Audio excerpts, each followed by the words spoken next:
This is Audiovisual Lecture 4, Part 3. So we've talked about stalls and spins, and now we're talking about left-turning tendencies, and the first one of which is P factor. It has to do with the descending blade of the propeller producing more thrust than the ascending blade of the propeller, causing more thrust on the right side of the airplane. So just to kind of emphasize the point, if the propeller turned in the opposite direction, the descending blade would be on this side and the ascending blade would be on this side, and it'd be a right turning tendency.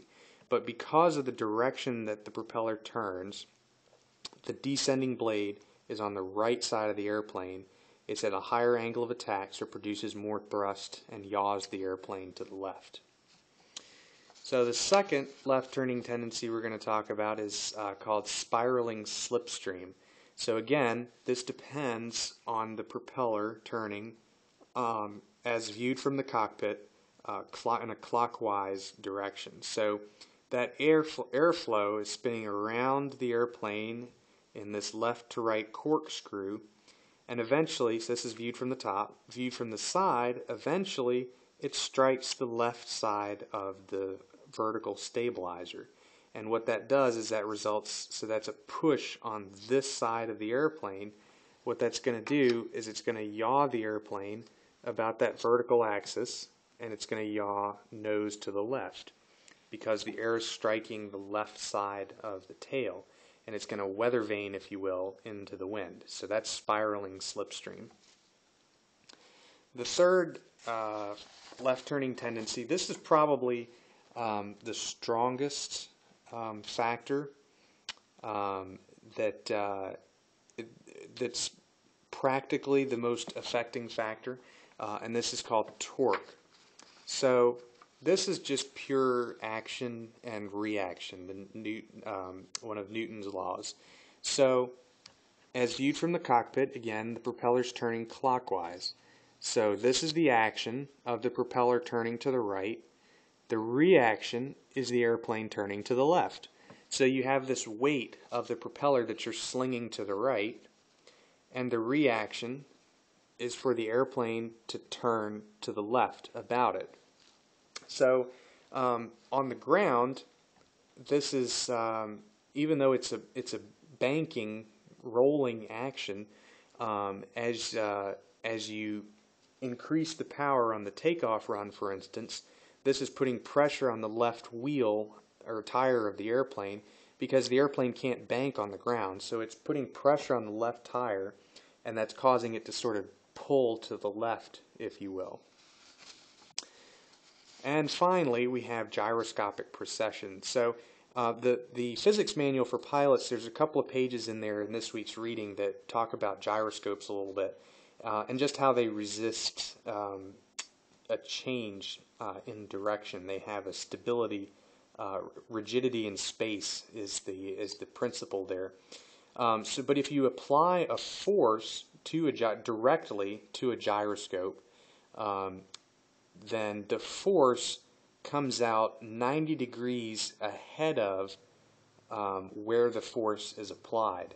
So a propeller spinning it makes a disc, and a propeller spinning is a form of a gyroscope. It has a stability because it's a spinning object. It's kind of like the spinning tires on your bicycle. That's why you can keep your balance on your bicycle in motion, but when you come to a stop, you can't keep your balance as well. It's because the tires, the wheels on your bicycle are gyroscopes essentially, and that's what gives you stability on the bicycle or a motorcycle.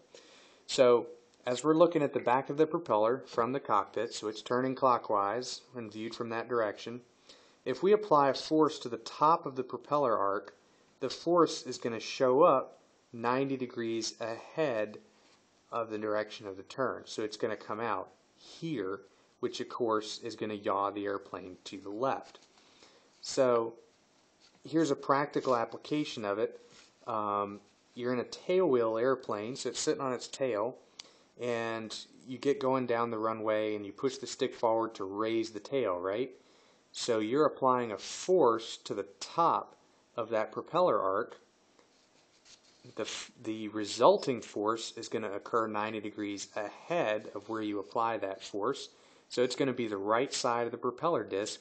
Guess what? That's going to make the airplane yaw to the left. It's the same thing if you descend in the air. You're pitching the airplane down like so. So you're applying a force to the top of the propeller arc, and that force is going to appear 90 degrees ahead of where you applied it. Now, one thing, just that concept of it only being present when you change it. So you're applying a force to the top of the propeller arc by turning or something. That's only in a period of change. That's kind of like P factor. When you're straight and level, there is no P factor. Everything is equal. But when you climb, you're changing the pitch of the airplane, and that's what's going to cause that P factor. So that's where the descending blade is going to have a higher angle of attack, because you're climbing, right? You pitch up like this, and that descending blade now suddenly has an angle of attack. So the lab for this really would be to get in an airplane and increase power, and you'll notice it try to move to the left on the runway. Pitch up in the air, so you're flying straight and level. If you pull back on the stick or the yoke and you watch for it, you'll see the nose slide a little bit to the left. And that's that P factor that's causing the nose to go to the left. Spiraling slipstream and gyroscopic precession are practically, they're very, very small forces when you consider torque and P factor. Torque and P factor are the two more noticeable factors. Those are ones that, depending on the airplane, you can actually sit there in the cockpit and watch them happen. Spiraling slipstream is something that you're probably not going to be able to actually observe.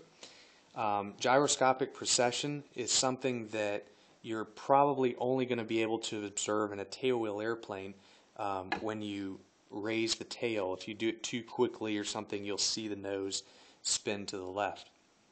Now, these forces, these left-turning tendencies, will be greater or smaller depending on the power of the airplane generally. So think of torque, that action and reaction, the action of the propeller spinning and the reaction of the airplane spinning in the opposite direction. The bigger the engine and the bigger the propeller, the greater the force of it turning in one direction, the greater the force of the airplane is going to be turning in the opposite direction. The same with gyroscopic precession. If you have a Piper Cub that's got a 65 horsepower engine and a little tiny wooden propeller that doesn't have a lot of mass to it, and you raise the tail and you're putting force on that front part of on the top part of the propeller arc, it comes out 90 degrees ahead, right? It's not going to be a very noticeable movement to the left. Now you get a World War II airplane that has several hundred horsepower or maybe a couple thousand horsepower, and you do the same thing. It's going to be a very noticeable swinging sensation to the left. Depending on how quickly you apply that force by raising the tail, it may not be a recoverable force. So these left-turning tendencies, there's a lot of physics involved in it as far as the size of the airplane and the size of the engine, and it's the same as anything. If you have the smaller earthquake under the ocean surface is going to produce little waves. The huge earthquake is going to produce a tsunami. So it depends on the size as to how easy it is to see these forces in effect.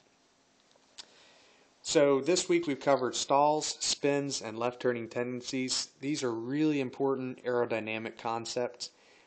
So be sure that you're comfortable with the material, both in the reading and in these lectures. I recommend that you go through the reading a couple of times, ideally before you watch this lecture and after, just to make sure that you really have it, and definitely ask any questions that you have about it.